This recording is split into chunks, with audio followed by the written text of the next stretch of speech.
मेरे प्यारे बच्चों।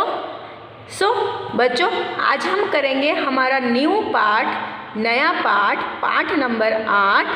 अभी तक हमने जितना कुछ भी किया वो मात्राएं हमने किया, पूरी मात्राएं हमने कंप्लीट की, 12 खड़ी कंप्लीट की।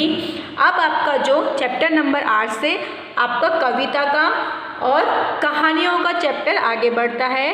तो आपकी सबसे पहली कविता है हम सब एक।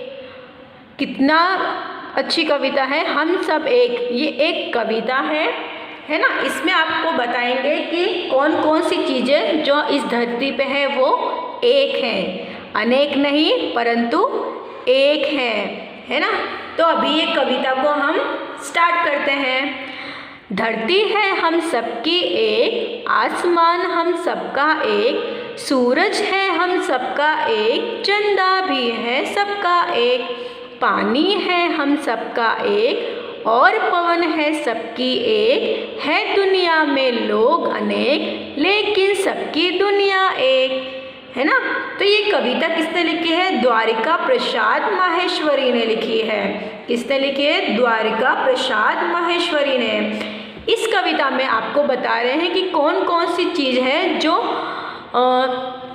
भगवान ने एक ही बनाई है। क्या क्या एक बनाई है? धरती है वो भी एक बनाई है, आसमान भी एक ही बनाया है, सूरज भी एक ही बनाया है, चंदा भी एक ही बनाया है, पानी भी एक ही बनाया है, पवन भी एक ही बनाया है दुनिया के लोग हैं। पर दुनिया के जो लोग हैं वो कितने अनेक हैं, कितने अलग अलग हैं, लेकिन सबकी दुनिया तो एक ही है, क्योंकि ये सारी चीज़ तो एक ही है। तो फिर सबकी दुनिया है वो कैसे अलग होगी? सबकी दुनिया तो एक ही है। ये सारी चीज़ें जैसे एक है, जैसे अभी तो इस कहानी में क्या है कि सीख क्या है कि हम सब एक हैं, है ना। इस कहानी में ये सीख है कि हम सब एक हैं, है ना।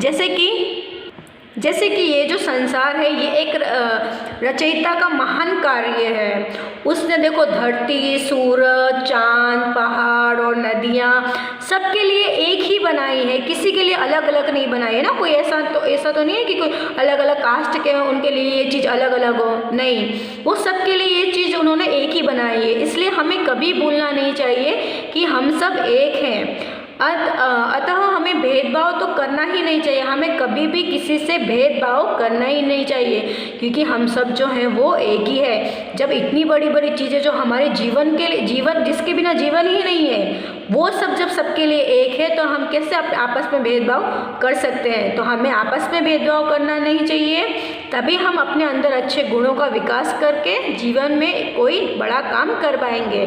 अगर आप आपस में किसी से भेदभाव नहीं करोगे, है ना, ऐसे अच्छे अच्छे गुण अपने अंदर डालोगे तो ही आपका विकास होगा और आगे जाके आप बड़ा कार्य कर पाओगे।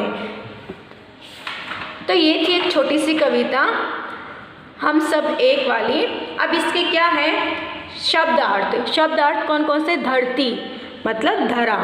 आपको पता है ये जितने शब्द अर्थ होते हैं ना वो आपके समानार्थी शब्द भी होते हैं। जितने शब्द अर्थ आप लिखते हो वो आपके समानार्थी शब्द से भी रिलेटेड होते हैं, जिसका अर्थ समान होता है। पवन मतलब हवा, चंदा मतलब चंद्रमा, पानी जल, सूरज सूर्य, आसमान आकाश, दुनिया संसार, ये इसके समान अर्थ थे। अब इसका अभ्यास है वाचन श्रुत लेखन, यानी धरती, आसमान, सूरज, दुनिया, चंदा। इसका अभ्यास है आप ज़मीन पर रहते हैं या आसमान में? तो हम कहाँ पे रहते हैं? ज़मीन पे कि आसमान पे? हम तो ज़मीन पे रहते हैं, तो आपको लिखना है ज़मीन पे। अगर सूरज नहीं निकलेगा तो क्या होगा? सोचो, अगर सूरज नहीं निकलेगा तो क्या रहेगा? अगर सूरज नहीं निकलेगा तो चारों ओर अंधेरा रहेगा, उजाला होगा ही नहीं। नीचे दिए गए प्रश्नों के उत्तर में राइट का निशान लगाओ। हम सबके कितने सूरज हैं? तो हम सबके तो एक ही सूरज हैं, क्योंकि सूरज, चंद्रमा, पानी ये सब तो एक ही है। दुनिया में कितने लोग हैं? दुनिया में तो अनेक लोग हैं। नेक्स्ट है हम सबकी कितनी दुनिया है? हम सबकी एक ही दुनिया है। दुनिया अलग अलग नहीं है किसी की, सबकी एक ही दुनिया है। दिए गए प्रश्नों के उत्तर लिखो। हम सबके कितने चंदा है? हम सबके एक चंदा है। कविता से आपने क्या सीखा? तो इस कविता से हमने सीखा कि हम सब एक हैं। अब है समान अर्थ वाले शब्द। मैंने आपको बताया समान अर्थ वाले शब्द, एक जैसे अर्थ वाले शब्द को समान अर्थ वाले शब्द कहते हैं, जिनका अर्थ एक जैसा निकलता हो। जैसे ये शब्द अर्थ है उसका ही सेम है ये समान अर्थ वाले शब्द। जैसे कि पवन, हवा। समान अर्थ वाले शब्दों में राइट का निशान लगाओ। सूरज, सूरज का सामान्य अर्थ कौन है? सूर्य, गर्मी या गोल? तो सूर्य है। धरती, धरती मतलब धरा। पानी, पानी मतलब जल। ऐसे तीनों में से जो राइट समान अर्थ वाला शब्द होगा उस पर आपको राइट करना है। अब है सही शब्द पर गोला लगाओ। जैसे ये है रधती, धरती, धीरज, तीरथ। तो धरती है जो वो राइट है, सही शब्द है उस पर गोला लगाना है। ये है आसमान, आमासन, आस नमा। तो ये है आसमान, ये हमारा राइट वर्ड है। नियादू या नीदू, दुनिया। तो दुनिया जो है हमारा सही शब्द है। पवन, वपन, नवप, नवप। तो पवन है इसमें से वो हमारा सही शब्द है, तो उसमें गोला लगाना है। बातचीत को पढ़ो और आगे बढ़ाओ। ये दोनों लोग आपस में बात कर रहे हैं, फिर लास्ट में आगे कौन क्या बोलता है वो आपको आगे बढ़ाना है बातचीत। सीनू, मैडम क्या हम सभी को बनाने वाला एक है? मैडम, हाँ हम सभी को बनाने वाला एक है। सीनू, पेड़ पौधे को किसने बनाया? मैडम, भगवान ने बनाया है। पेड़ पौधे को किसने बनाया है? भगवान ने बनाया है। किसने क्या दिया? मिलान करो। किसने क्या दिया है उसमें हमको मिलान करना है। जैसे एग्जाम्पल दिया है सूरज, सूरज हमको प्रकाश दिया है, सूरज ने हमें प्रकाश दिया है। अब है फूल, फूल ने हमें क्या दी है? खुशबू दी है फूल ने हमें। कोयल, कोयल ने हमें क्या दिया है? मीठा स्वर दिया है।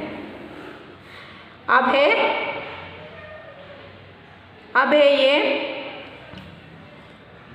पेड़, पेड़ ने हमें क्या दिया है? फल दिया है ना। तो किसने क्या दिया है इससे आपको मिलान करना है। तो ये छोटी सी एक कविता थी, उसका इससे छोटे छोटे क्वेश्चन आंसर थे, वो यहाँ पे ही फिनिश होते हैं। आपका चैप्टर भी यहाँ पे फिनिश होता है।